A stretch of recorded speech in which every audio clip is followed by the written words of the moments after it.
Seja bem-vindo, futuro sargento. Para nós darmos continuidade ao nosso conteúdo, vamos ver agora a sequência do espaço brasileiro. Vamos trabalhar então o nosso próximo pontinho do espaço brasileiro, tá? Que é esse nosso pontinho que nós vamos chamar de vegetação. O ponto da vegetação. Este é muito importante, pessoal. É um dos principais conteúdos da prova de vocês. Esse é um dos principais conteúdos da prova de vocês. Olhem bem este conteúdo. Prestem muito atenção nesse conteúdo. Sempre, todos os anos, tem questões sobre vegetação. Então, tomem cuidado. Tomem muito cuidado. Prestem muito atenção nesse conteúdo. E vamos lá para ele. Vamos diretamente. O que nós vamos ver sobre vegetação? Primeiro, nós vamos ver o quê? A sua formação. Do que ela se forma. Como que ela se forma. Por que ela vem a se desenvolver. Quais são os tipos de espécies vegetais que nós vamos ter. Posteriormente, lá no segundo ponto, em cima da vegetação, nós vamos ver as vegetações. Tá? As vegetações, as suas transformações. Então vamos lá. Primeiro, a formação vegetal. Como que ocorre essa formação? Como que ocorre essa transformação vegetal? Primeiro, vamos compreender o que é isso. Corresponde ao quê? Todo o conjunto de plantas que formam uma paisagem e caracterizam-se por uma fisionomia semelhante. Isso é vegetação. Simples. Se é uma área geográfica restrita, ocorre mais de uma formação vegetal. Denomina-se de formação complexa. Por quê? Porque tem união de várias espécies, várias formas vegetais. Grande exemplo, o Pantanal, ou mais conhecido como mosaico do Pantanal, ou complexo pantanense. E nós também temos, por exemplo, as vegetações litorâneas, porque nós vamos encontrar nelas os mangues, nós vamos encontrar nelas as áreas de dunas e nós vamos encontrar nelas as áreas de praias, tá? Vamos lá. Então, vamos para a vegetação. Vamos lá para a vegetação em si. Vamos ver o que ela é. Vamos lá, conforme a sua variação. Ela varia conforme o quê? Como que ocorre essa variação de vegetação? Primeiro, claro, o seguinte, pessoal.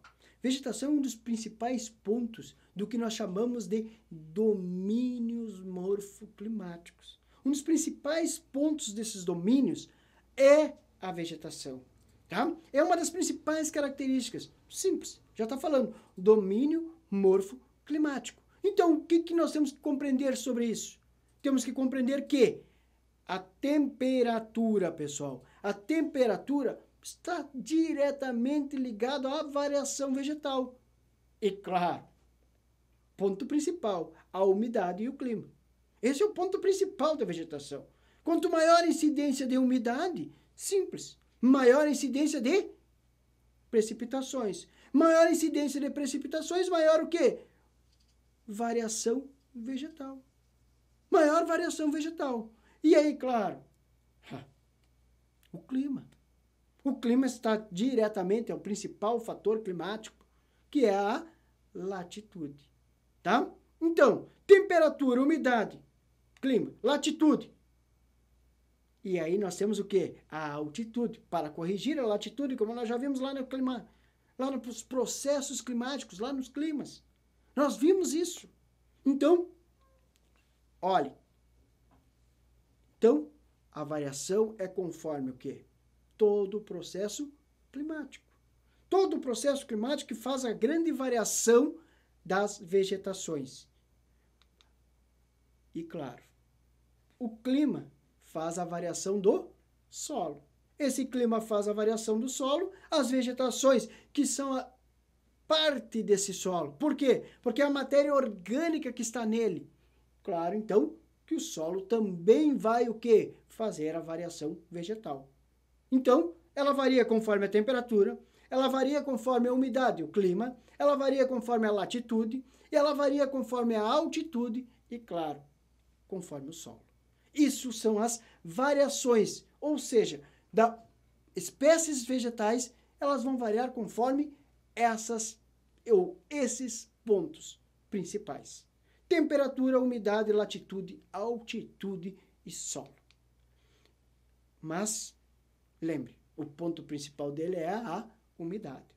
Então, de acordo com a umidade, podes distinguir 6 tipos básicos de vegetação, conforme a umidade, tá? Conforme a umidade, esses 6 tipos. Só que essa umidade vai gerar o seu solo também. Essa umidade vai ser gerada pelo quê? Pela sua latitude. Essa umidade também vai ser gerada pela sua altitude.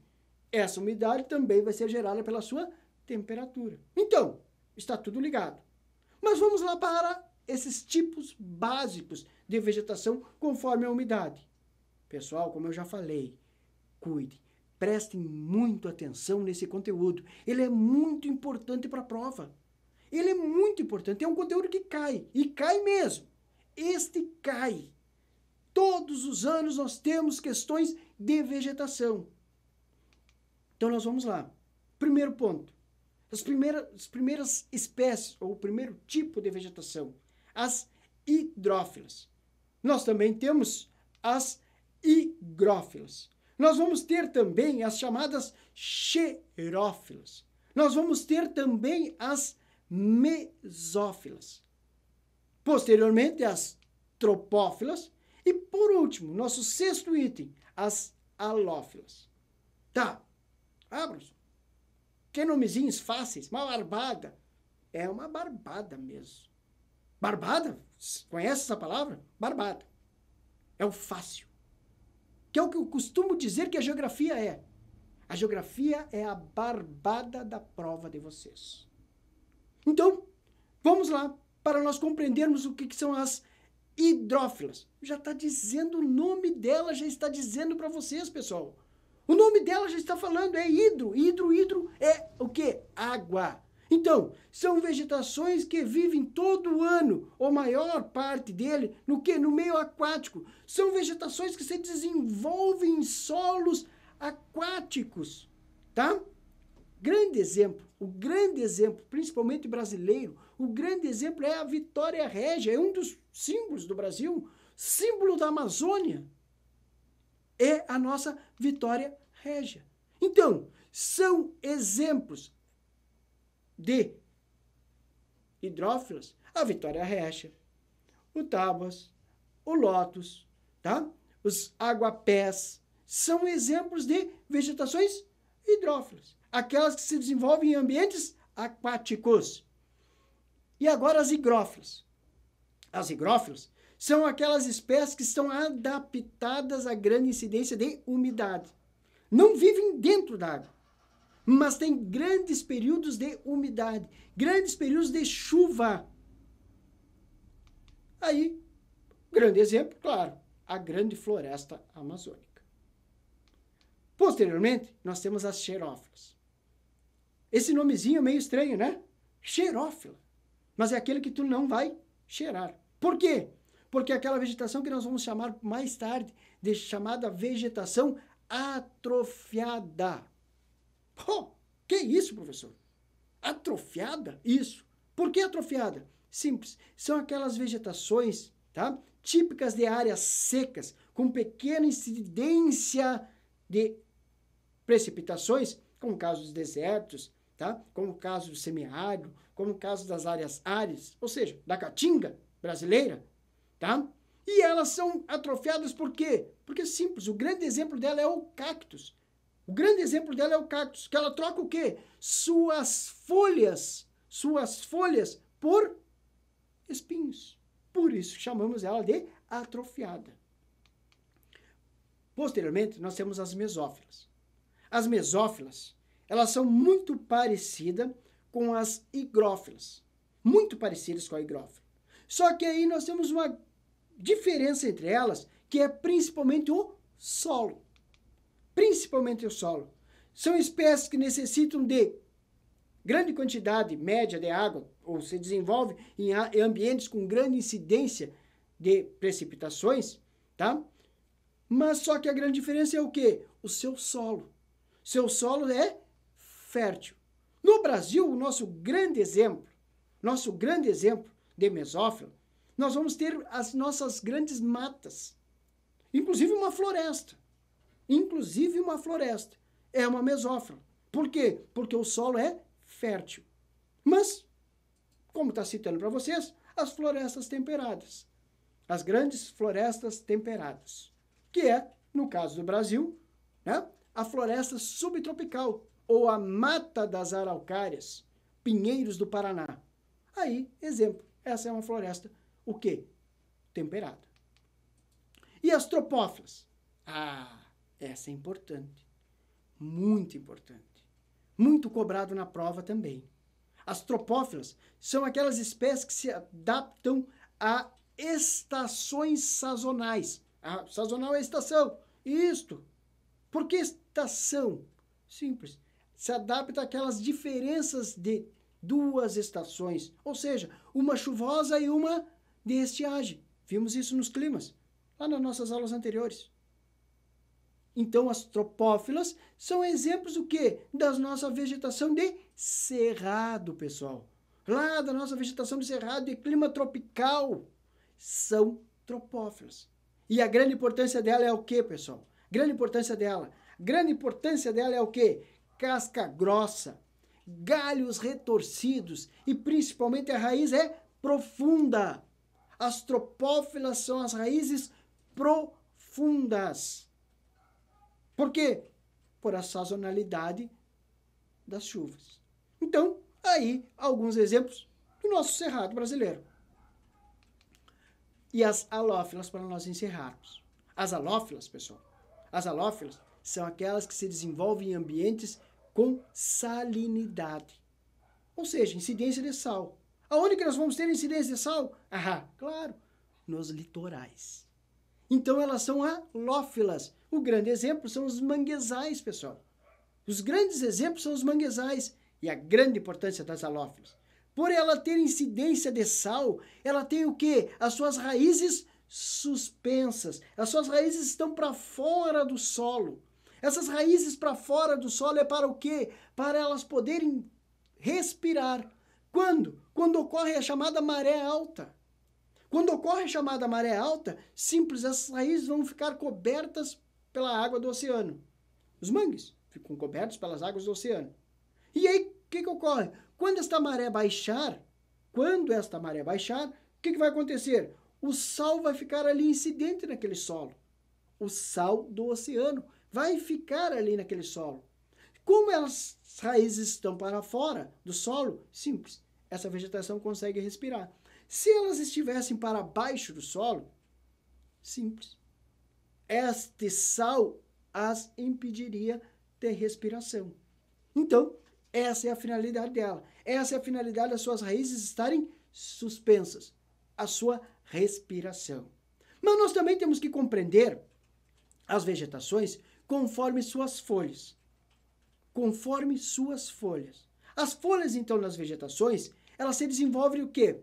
Uma folhinha muito simples, um nomezinho, uma barbada. O nomezinho, uma barbada. Como eu falei, a geografia é a barbada da prova de vocês. Aciculifoliada. As folhas aciculifoliadas. O nomezinho, uma barbada. Fácil. Aciculifoliada. São o quê? Aquelas chamadas folhas pontiagudas. Como a do pinheiro. O grande exemplo das aciculifoliadas são os pinheiros. Só que todas aquelas folhas que parecem na sua ponta, no finalzinho de sua folha, parece uma agulhazinha, são aciculifoliadas. São aquelas que se adaptam a períodos de invernos mais prolongados e principalmente invernos mais rigorosos. As folhas aciculifoliadas se desenvolvem principalmente nas vegetações coníferas. Lembre bem, nós vamos ver nas vegetações agora, daqui a um pouquinho. Qual é a conífera brasileira? A conífera brasileira é a araucária. A grande conífera brasileira, araucária. Então, posteriormente, conforme a folha, nós vamos ter o quê? As latifoliadas. Já está dizendo, latifoliada. Folhas grandes, largas, vistosas e principalmente típicas. Toda folha grande, larga, vistosa, ela vai o quê? Eliminar grande quantidade de água. Então ela tem que ter grande quantidade de água. Lembram, né? Evotranspiração. A transpiração da vegetação é através das folhas, dos seus caules, dos seus galhos, do seu tronco. Então, as latifoliadas, ela tem folhas grandes e vistosas e folhas o ano todo. Tá? Então, ela se desenvolve onde? Em áreas de clima equatorial e tropical, que tem maior incidência de chuva. Além disso, nós temos as perennifolhas, que elas se unem com essas duas. Por que as perennifolhas se unem com essas duas? Porque são espécies que mantêm, que têm todo o seu processo de folhagem durante o ano todo. Claro, elas vão renovando essas folhas. Vai caindo e vai brotando, vai caindo e vai brotando. Então, elas vão renovando essas folhas. Por isso que nós chamamos de perennifolhas. Folhas o ano todo. Perene é o significado de o ano todo. Período inteiro. Tá? Então, e aí, nós também temos as folhas que nós, por exemplo, as chamadas coriáceas. As coriáceas. Essa já é uma folha mais grossa, dura, firme. Se nós pegarmos ela na mão, ela é quebradiça. E principalmente, a grande maioria delas na parte de baixo desta folha, inferior dessa folha, nós vamos ter o quê? Pelos, penugens, tá? Típicas de climas quente, e que estação seca, estação de estiagem prolongada. O nosso cerrado de novo. O nosso cerrado de novo. Tá? Porque essa penugem e essa dureza, essa falta de flexibilidade dessa folha é para o quê? Para ela eliminar menos ou menor quantidade de umidade durante o período da estação seca. E da mesma forma, nós temos a última folha, que é as decíduas, ou mais conhecido como caducas. Claro, o nome delas correto é caducifoliata. Muito fácil esse nomezinho, né? Uma barbada. Muito fácil esse nomezinho. Então, espécies vegetais que perdem suas folhas nas estações de estiagem, na estação seca. Novamente o nosso cerrado. Ou seja, as coriáceas e as decíduas, caducas ou caducifoliadas, elas estão ligadas, totalmente ligadas. Por quê? Porque são aquelas que nós chamamos de caducas, as folhas, mas de caduca elas não têm nada. Por quê? Porque elas são espertas, são eficientes. Por que eficientes? Simples. Se elas seguissem com as folhas, elas iriam perder umidade. Se não iria vir precipitações, simples, a vegetação iria morrer. Então, elas perdem suas folhas para não eliminar mais umidade. Essas são as folhas. Então, nós vimos agora o quê? Vimos agora a nossa formação conforme a umidade e também vimos o quê? As nossas folhas. Na próxima aula, nós seguimos vegetação. Só que aí nós vamos para os tipos vegetais. Vamos lá, espero vocês lá.